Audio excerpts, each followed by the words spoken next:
thought she boxed great. Like I said just a second ago, yeah, Kel made mistakes, but Kel's not really fought someone that can be classed as an out-and-out kind of road warrior rather than journeyman. Road warrior, you know, she's very, very experienced. I'd say 56 fights, 10 wins, 44 losses, only stopped 4 times by some of the very, very best. She knows how to survive. She's been in with world champions. She's done distances with world champions, you know. As soon as she felt Kelly's power, she went into negative mode. So she went into that mode where she got warned for using her head. She was coming in close, bearing her head onto Kelly's chest, and like not allowing Kel to work, because obviously if she allowed Kelly to work, she would have got nailed and potentially should have been out of there. So, you know, she went into a shell, she was defensive. Kel's learning point there is how to expose that. Like I said, there was a few occasions where Kel smothered her own work, which was a little bit to and fro, you know, because Borislava was coming in very close to not allow Kel to work. It just then needed to work just on taking a step back as she comes forward to fight. So, you know, it's just a couple, you know, they're very technical pieces to work on, and quite, what I'd probably say at Kel's fledgling career, quite advanced techniques to work on, but they're there.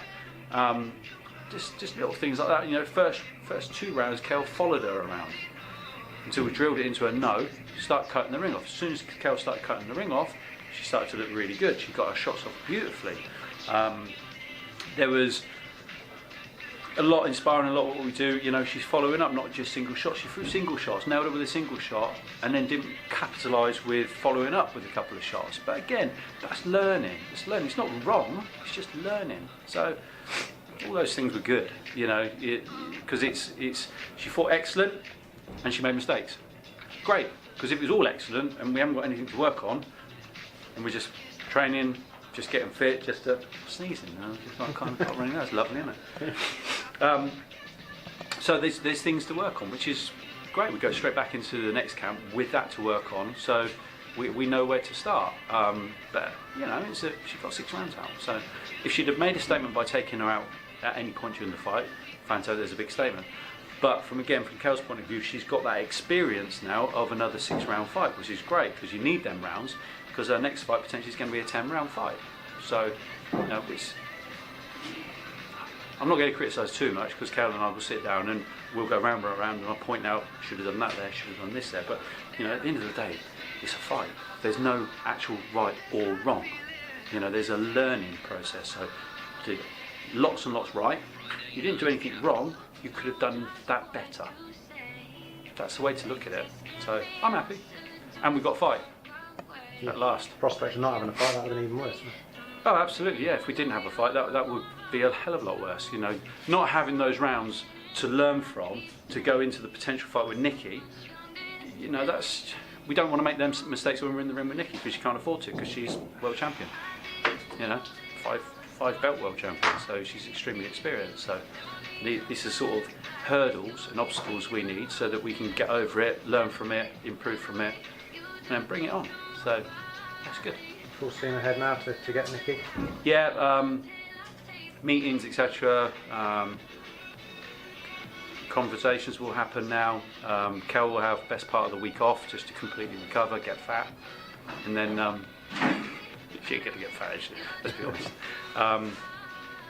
Put some weight on. She needs to start gaining weight now, good functional weight, lean muscle.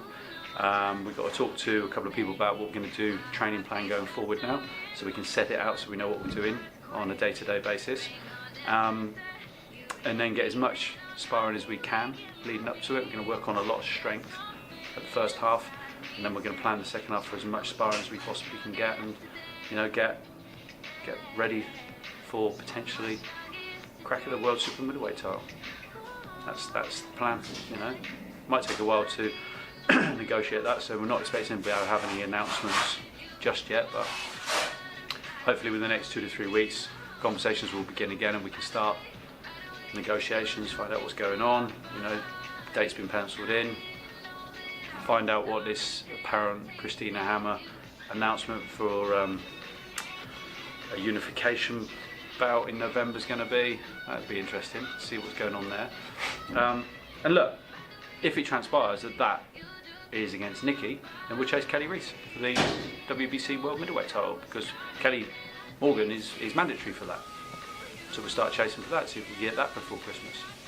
So there's work to be done in the gym and out of the gym. So it's all good, isn't it? That's all good. Yeah.